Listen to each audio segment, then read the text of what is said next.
cuando se refiere a los requisitos externos y formalidades, es lo que está en el 1383. Pero leamos la norma. ¿Cuál es su artículo? Que ahí hay algo más. Ok. El 1383, para hacer pago válidamente en las obligaciones de dar en que se ha de transferir la propiedad de la cosa, es necesario ser dueño de lo que se da en pago y tener capacidad para enajenarlo. Sin embargo, si el pago hubiera consistido en una cantidad de dinero u otra cosa fungible, no habrá repetición contra el acreedor que lo hubiera gastado o consumido de buena fe. Bueno, ahí no fue eso lo que me preguntó, creo yo, pero bueno, ¿cuál es su duda?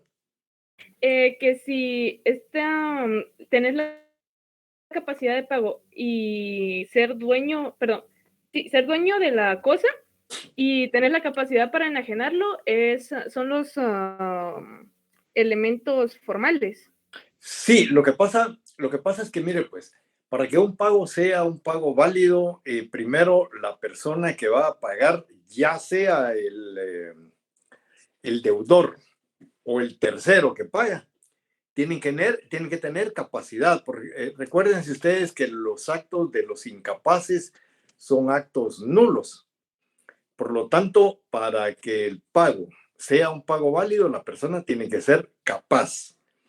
Y luego tiene que tener la libre disposición de la cosa con la que va a pagar. Cuando hablamos de la cosa, ¿estamos hablando de dinero o estamos hablando de otro tipo de bienes?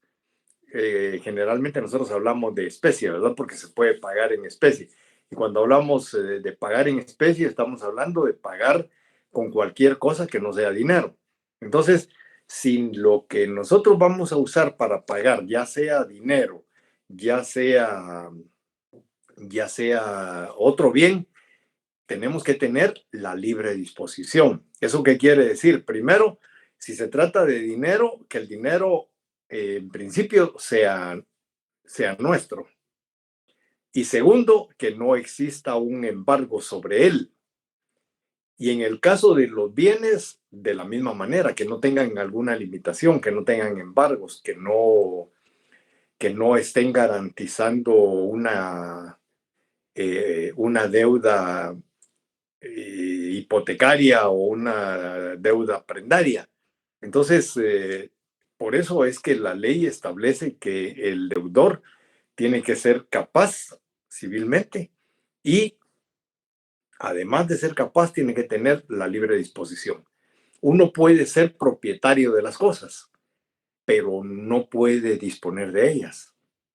Por ejemplo, les decía el caso de los bienes que están grabados con una hipoteca o que están grabados con una prenda, o que exista una orden de juez que inmovilice el bien. Entonces, uno es el dueño, pero no puede disponer de ese bien. ¿Sí?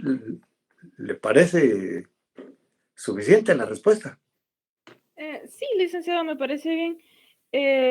Sobre la otra parte que dice que cuando, me imagino que en esa condición de que el dinero va dirigido hacia otra obligación, pero se le entrega al acreedor y el acreedor la gasta de buena fe, entonces no se le puede pedir que regrese ese dinero. ¿Eso Espérese, es lo que se espérese. refiere? ¿Cuál es esa norma?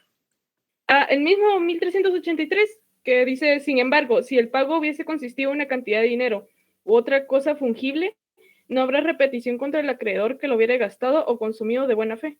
Ya le entendí su pregunta. No, mire, pues lo que pasa es que cuando uno hace un pago indebido, nosotros ya habíamos hablado del pago de lo indebido, creo, ¿verdad? En algún momento, cuando vimos el tema del enriquecimiento sin causa. Cuando uno hace un pago indebido y la persona que lo ha recibido no ha dispuesto de ese pago, podemos pedir que no lo devuelva. Pero cuando se trata de bienes fungibles, bienes que desaparecen, que se usan, entonces ahí ya es difícil que la persona nos pueda devolver lo que nosotros le hemos dado en pago. Entonces ahí se va a tener que resolver pues devolviéndonos algo que valga exactamente lo mismo que les habíamos dado, que generalmente va a ser una evolución en dinero. Ahora, vea bien lo que dice la norma. Dice 1300, ¿qué? Sería 1383, ¿verdad? 1383. Sí, sí. En la última parte dice, no habrá repetición contra el acreedor que la hubiere gastado o consumido de buena fe. Pero eso, ¿a quién se está refiriendo cuando habla de la buena fe? Se está hablando de las personas que reciben de buena fe y está hablando de las personas que reciben de mala fe. Es decir, si alguien recibe de buena fe un pago, es decir, por creer lo propio, al consumirlo, no puede haber una repetición contra él, porque la ley dice que no fue culpa de él, fue culpa del que pagó mal. ¿Se recuerdan ustedes el aforisma aquel que yo les decía, que el que paga mal paga dos veces? ¿Ya? Entonces ahí el que pagó puede decir, es que miren, me equivoqué, sí, pero fíjese que yo me comí lo que usted me dio, pues el error es suyo. ¿Ya? Sí, gracias. Cuando veamos nuevamente el pago lo indebido, voy a profundizar un poquitito más en este tema. Hay algo ahí que mencionamos y es el tema del menor de edad, ¿se recuerdan? Cuando el pago se le hace al menor de edad y el dinero desaparece por cualquier motivo, es como que nosotros no hubiéramos pagado, ¿eh? No podemos repetir pago contra nadie si nos hubiéramos equivocado. Es decir, si yo, porque aquí estoy poniendo un ejemplo diferente al que di con respecto al menor de edad. Si yo le pago a un menor de edad, la ley dice que no debo hacerlo, pero a eso agreguémosle todavía algo más grave. Le pago por equivocación. O sea, le pago al menor de edad equivocadamente. Y el menor de edad recibe el pago y se lo gasta, lo consume. Entonces, no solo era prohibido por ley pagarle a un menor de edad, sino que además de eso, le estoy haciendo un pago de manera equivocada. Por lo tanto, la ley dice, bueno, el que paga mal, pues no puede repetir, ¿verdad? Va a tener que pagar nuevamente. Es decir, si yo me equivoqué, si no tenía que pagarle a esa persona, sino a otro, voy a tener que pagarle al otro, ¿verdad? Y perder lo que ya pagué por no haberle hecho caso a la ley. ¿Sí?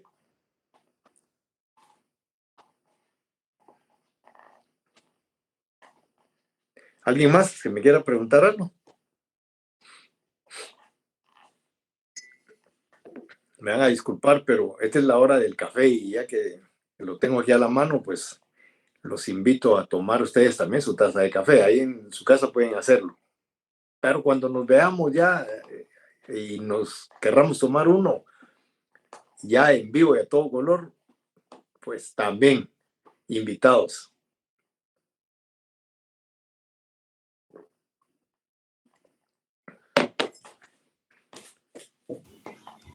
¿Alguna otra pregunta? Aida del Carmen, izquierdo. No, y lo digo en serio. Con algunos alumnos del semestre, ¿qué? Del año pasado, del segundo semestre. En el segundo semestre, especialmente, que ya éramos más amigos. Un par de ocasiones, no, más de un par de ocasiones, me reuní con algunos que me decían, Lick, nos tomamos un café, está bueno, nos tomamos el café. Nos reunimos en varias ocasiones a tomarnos un café y conocernos personalmente. Perfecto. Douglas, que sea cierto. Usted me dice el lugar y fecha. Y ahí nos vemos. Bueno, ¿qué más preguntas hay?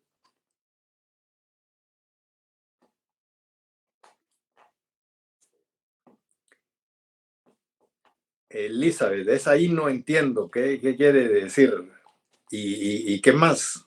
Esa es la pregunta. Buenas De tardes, momento licenciado. solo café.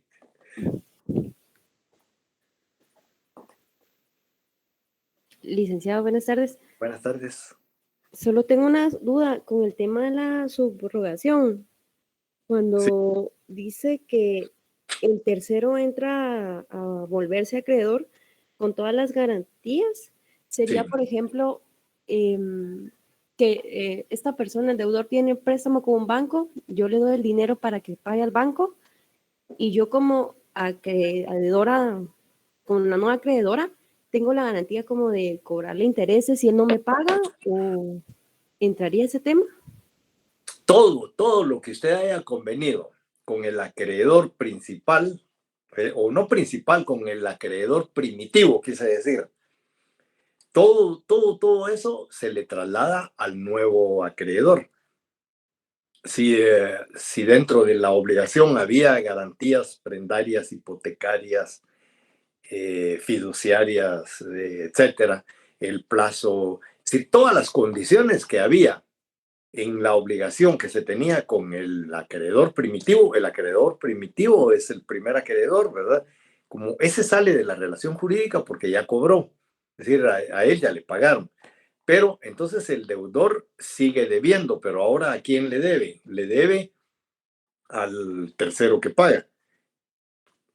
Dijimos, cuando el tercero que paga lo hace con anuencia del deudor, es decir, le pregunta y el deudor dice que sí, que está de acuerdo, entonces no solo tiene que devolver el dinero, sino que tiene, es decir, tiene que pagar lo que debía, sino que además se da la subrogación, es decir, la persona que paga se convierte en su nuevo acreedor. En cambio, cuando lo ignora el deudor y alguien, un tercero, paga su deuda, pues ese tercero a lo único que tiene derecho es a que se le reintegre ese dinero, pero no se convierte en deudor, perdón, en acreedor. Solamente tiene derecho a que se le devuelva el dinero. Ok, muchas gracias, licenciado. Bueno, ¿qué más, señores?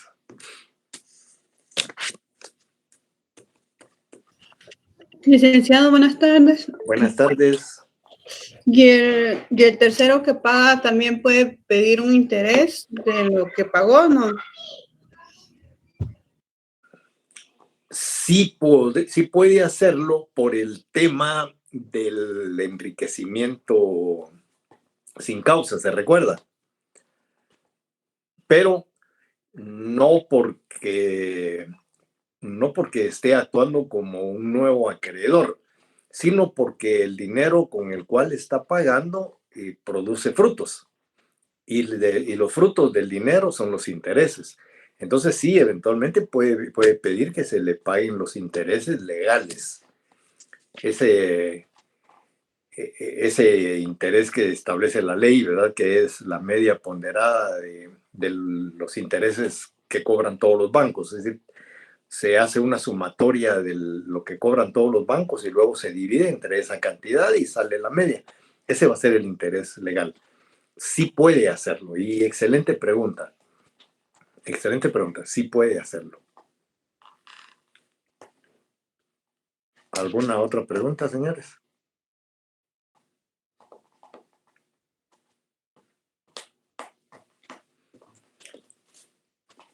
Piensen y pregunten. Piensen y Buenas pregunten. tardes, Hay licenciado. muchas cosas, dígame. Así como el nuevo acreedor puede pedir que se le pague intereses, también pide un plazo, Mm, establece un plazo, perdón. no. Digamos, cuando la obligación primitiva nació, seguramente había plazo. Ajá. Cuando el tercero paga, va a recibir todo lo que se había pactado entre deudor y el acreedor primitivo. Y ahí seguramente hay intereses, hay plazo, hay formas de pago, hay muchas modalidades, pero se recuerdan que yo les decía a ustedes que en toda obligación tiene que haber un plazo. Es raro que no haya un plazo, siempre que hay una obligación, hay un plazo. Cuando yo le digo a usted, Karen, mire, Karen, hágame un favor, présteme 100 quetzales. Y usted está anuente a prestármelos antes de decirme que sí. ¿Qué es lo que me dice?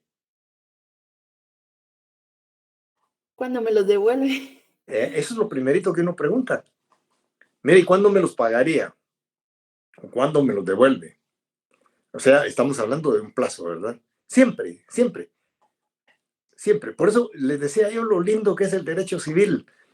Recuérdense, nuestro derecho civil está fundamentado en el derecho natural y por eso es que para nosotros el derecho civil es algo vivencial, es decir, algo que nosotros hemos vivido todo el tiempo. La parte mala del derecho, de nuestro código civil, es esos ingredientes que le metieron, ¿verdad? Algunos son buenos y muchos de ellos no, porque les decía yo a ustedes, entraron a chocar con el naturalismo, es decir, las obligaciones naturales cuando le metemos derecho positivo son dos cosas distintas. El derecho natural es una cosa y el derecho positivo es otra cosa. Y entonces cuando los queremos mezclar, chocan, porque de por sí son antagónicos. Entonces, eso fue lo malo que de alguna manera se hizo con el Código Civil, meterle algunas normas que entraron a colisionar con el derecho natural. Es decir, esas normas pudieron haberse metido, pero de una mejor manera. Y si ustedes se dan cuenta, en algunas de las clases he mencionado que no solo han chocado con normas civiles, sino que también con normas procesales. Entonces, es difícil a veces procesalmente utilizar algunas normas del derecho civil porque no se pueden utilizar. Es decir, hay algunos problemas. Hay bastante para trabajar tesis sobre eso. Pero, ¿alguna otra pregunta?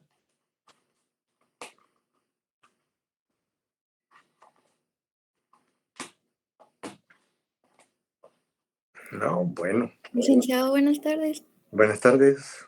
Ahorita me entró la duda si la cesión de derechos de un crédito hipotecario podría ser un ejemplo de subrogación. Por ahí vi la pregunta, disculpe. Lo que pasa es que leo y de tanto hablar después se me olvida. Miren, cuando estamos hablando de cesión de créditos, estamos hablando de otra cosa. No lo vayamos a confundir. La cesión de créditos y la transmisión en general de las obligaciones, cesión de créditos y transmisión de deudas, lo vamos a ver ya casi finalizando el curso y ahí voy a explicarles algunas cosas. No quisiera adentrarme a ese tema porque creo que no me lo van a entender. Hay abogados. Yo he visto ahí un par de casos, juicios, en donde los abogados se metieron a la cesión de créditos como una cesión de derechos. Lo que pasa es que la cesión de derechos de crédito, por un lado. Por otro lado está la cesión que se puede realizar dentro de un contrato. Es decir, por ahí vamos a ver, eso sí lo vamos a ver en la clase, que cuando se celebra un contrato, generalmente se pone ahí que los derechos de este contrato podrán ser cedidos. Pero eso déme chance a explicárselos.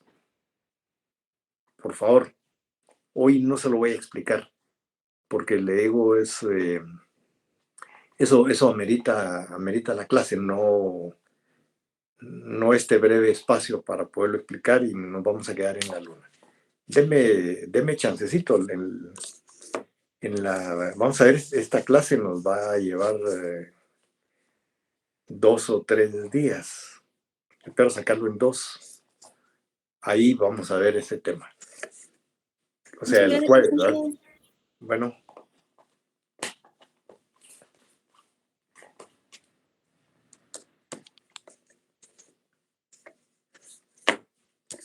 ¿Alguna otra duda, señores?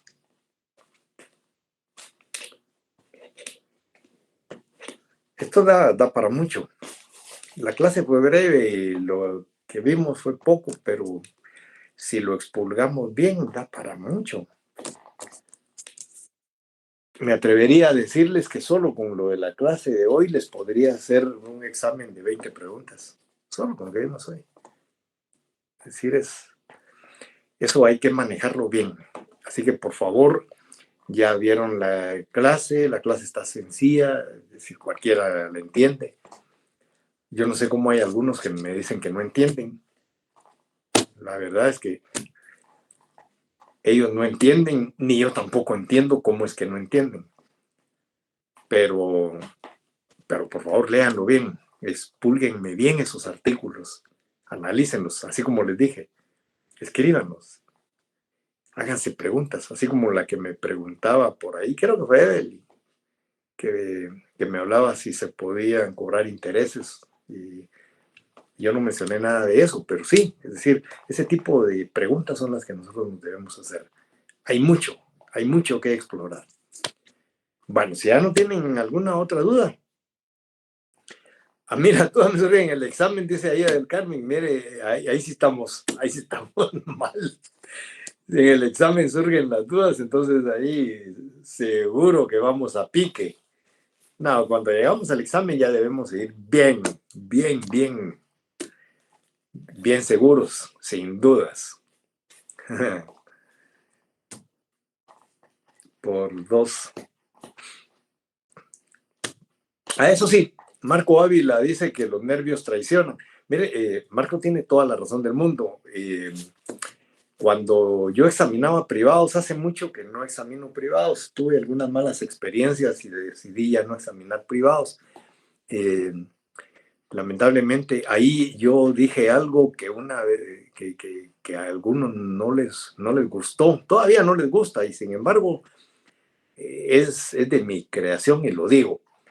Cuando tuve la oportunidad de ver la entrada de la Universidad de Salamanca, ahí dice algo así como lo que Salamantica non dan natura, ¿no? Algo así. Bueno, la traducción es que lo que natura no dan, Salamantica no, algo así. Lo que la naturaleza no da, Salamanca no lo da tampoco, ¿verdad? Entonces, yo lo cambiaba y decía lo que la natura no da, la San Carlos lo vende.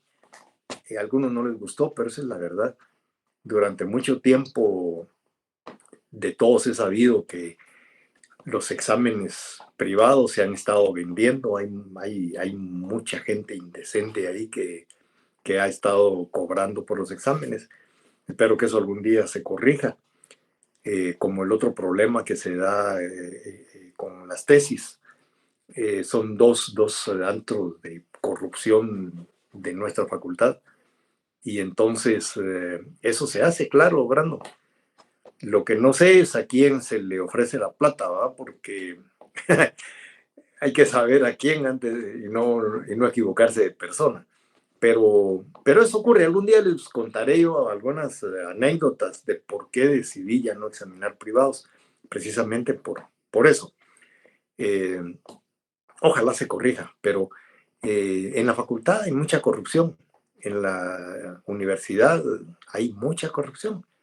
Y esas cuestiones deben de corregirse. Entonces, pues fíjese, Gustavo, que no. Yo le podría decir que no solo el decano, hay otras autoridades, y tampoco este decano, es decir, los anteriores. De este no sé, porque la verdad acaba de comenzar su gobierno y como no tenemos clases presenciales, no he podido estar yendo a la universidad y todo, no me he enterado, pues, cómo está el tema de los exámenes privados. Entonces no podría tampoco meter las manos al fuego, pero no lo sé. Pero sí le puedo decir de las administraciones anteriores, no del decano, es decir, autoridades anteriores, porque muchas veces el decano ni siquiera sabe lo que está ocurriendo. Yo me recuerdo, por ejemplo, de algunos decanos cuando comenzó el tema ese de las comisiones de, de, ¿de qué? Para seleccionar funcionarios públicos. El decano se mantiene fuera de la Facultad de Derecho y otras personas gobiernan por él. Y entonces muchas veces el decano ni enterado de lo que estaba ocurriendo. Es decir, hacían las cosas a sus espaldas, ¿verdad? Y cuando se han enterado, pues ahí nosotros vemos que se dan algunos cambios. Casi nunca dicen, Liga, es tan fácil que salgan abogados. Mire, yo he tenido alumnos que lo único que les falta, me van a disculpar por lo que voy a decir, soy grosero. Sí, lo sé, pero ni modo. Pero he tenido alumnos que lo único que les falta es babear, se les ve lo idiota por encima. Y de repente están graduados de abogados. Digo yo, ¿cómo? Se la vinieron retranqueando y escueleando todo el curso. Perdón, toda la carrera. Y alumnos que de verdad no sabían ni leer ni escribir. No, es decir, no sé ni siquiera cómo entraron a la universidad. Y los he visto graduados de abogados. Entonces dicen, ¿y estos cómo se graduaron? Pues no sé. Esas son algunas de las cosas que tenemos que revisar. Por eso es que yo siempre he dicho que las cosas debían de ser en el inicio como, ¿qué les dijera yo? Como un embudo invertido. Es decir, primero debía de comenzar así cerradito y luego ir abriéndose. Pero ocurre al revés. Es decir, comienza todo suave, con mucha permisibilidad, malos profesores, y así van pasando los alumnos y van pasando, y conforme van llegando a estos cursos se van quedando, ahí es donde comienzan a ver que no saben nada, es decir, que fueron ganando cursos solo por ganar, pero sin aprender. Y ahí es donde cursos como el mío se vuelven complicados, porque la base que tuvieron fue tan mala que aquí ya las cosas han cambiado. Entonces, yo siempre he dicho que debía de ser al contrario. Es decir, en donde debiera uno de apretar es en el primer año. Primer año debe ser fuerte, ir apretando en esos primeros años, de tal suerte que cuando lleguemos al final de la carrera, ya ni privado debía de haber, pues. Es decir, los que cierren ya debían de solo hacer su trabajo de tesis y de una vez para afuera. Pero sabemos que están bien preparados. Lamentablemente eso no ocurre. Yo les digo, aquí a estas alturas tenemos alumnos que no saben leer, que no saben escribir, que no comprenden, que eso es lo peor. Es decir, leen, pero no entienden, no comprenden, no razonan. Y entonces es donde dice uno, pero bueno, ¿y estos cómo llegaron hasta aquí? A ver si ustedes me cuentan, aunque yo no lo sé.